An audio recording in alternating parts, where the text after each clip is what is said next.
नमस्कार दोस्तों, आइए जानते हैं एक महान शख्स के बारे में जिन्होंने भारत में पहली बार टेस्ट ट्यूब बेबी को जन्म दिवाया और दुनिया का दूसरा देश भारत बना जो टेस्ट ट्यूब बेबी का जन्म हुआ।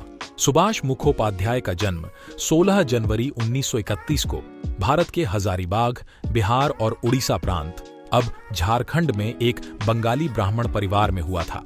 उन्होंने 1939 में बीएसएससी की पढ़ाई की, ऑनर्स कलकत्ता विश्वविद्यालय से फिजियोलॉजी में। इसके बाद 1955 में उन्होंने कलकत्ता नेशनल मेडिकल कॉलेज से एमबीबीएस की पढ़ाई की, जो उस समय कलकत्ता विश्वविद्यालय से संबद्ध था। बाद में उन्होंने 1978 में पीएचडी अर्जित की।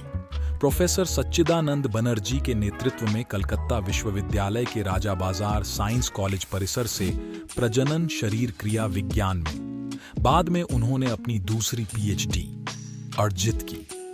1961 में एडिनबर्ग विश्वविद्यालय से प्रजनन एंडोक्रिनोलॉजी में। एडिनबर्ग विश्वविद्यालय स्कॉटलैंड में है। कलकत्ता नेशनल मेडिकल कॉलेज से एमबीबीएस पूरा करने के बाद उन्होंने 1967 से 1975 तक एनआरएस मेडिकल कॉलेज कोलकाता में लेक्चरर, रीडर और फिजियोलॉजी के प्रोफेसर के रूप में काम किया।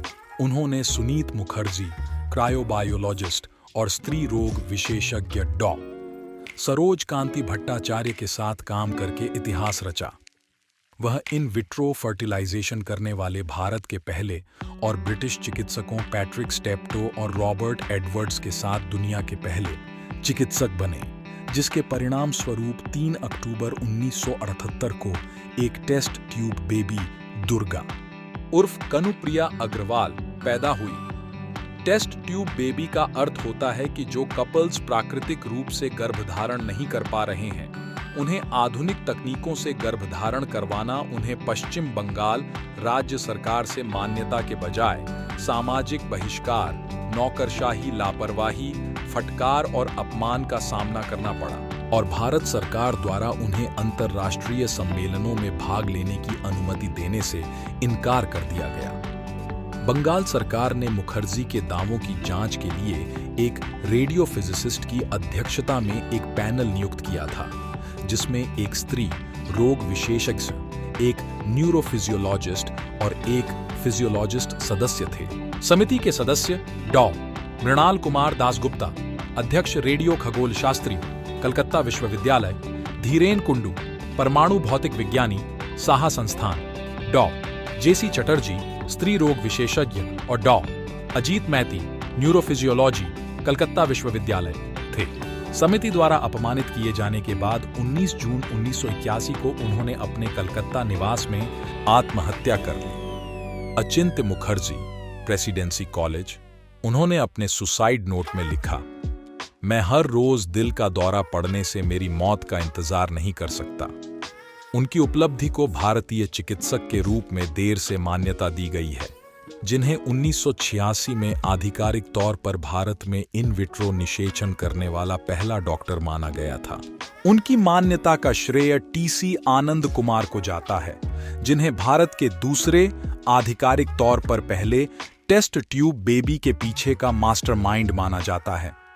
सुभाष मुखोपाध्याय के व्यक्तिगत नोट्स की समीक्षा करने के बाद कुमार इस निष्कर्ष पर पहुंचे कि वह पहले व्यक्ति नहीं थे। उनकी मदद सुनीत मुखर्जी ने की, जो एक समय मुखोपाध्याय के सहयोगी थे। कुमार मुखोपाध्याय की स्मृति में प्रजनन जीव विज्ञान में एक शोध संस्थान की स्थापना में शामिल थे। मुखोपाध्याय की अंतिम मान्यता से पहले के वैज्ञानिक रिकॉर्ड के अनुसार हर्षवर्धन रेड्डीबुरी, जन्म 16 अगस्त 1986, भारत के पहले मानव टेस्ट ट्यूब बेबी थे। इस उपलब्धि का श्रेय आईसीएमआर के निदेशक टीसी आनंद कुमार को गया। 1997 में कुमार एक विज्ञान कांग्रेस में भाग लेने के लिए कोलकाता गए। यहीं पर मुखोपाध्याय के सभी शोध दस्तावेज उन्हें सौंपे गए थे।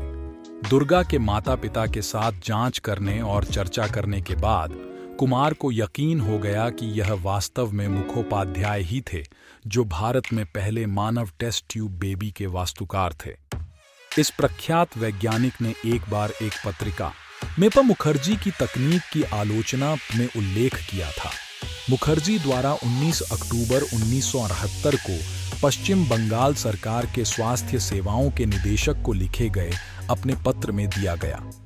संक्षिप्त विवरण रिपोर्ट उन्होंने टेलीविजन साक्षात्कार दिए और आम प्रेस में रिपोर्ट दी कि कैसे मुखर्जी ने इन विट्रो निषेचन की प्रक्रिया को अंजाम दिया। वर्ल्ड फाउंडेशन द्वारा प्रकाशित डिक्शनरी ऑफ मेडिकल बायोग्राफी में चिकित्सा विज्ञान में उनके अग्रणी योगदान के लिए दुनिया भर के 100 देशों के 1100 चिकित्सा वैज्ञानिकों के नाम सूचीबद्ध हैं। उन्हीं नामों में से एक नाम है डॉ. मुखोपाध्याय का।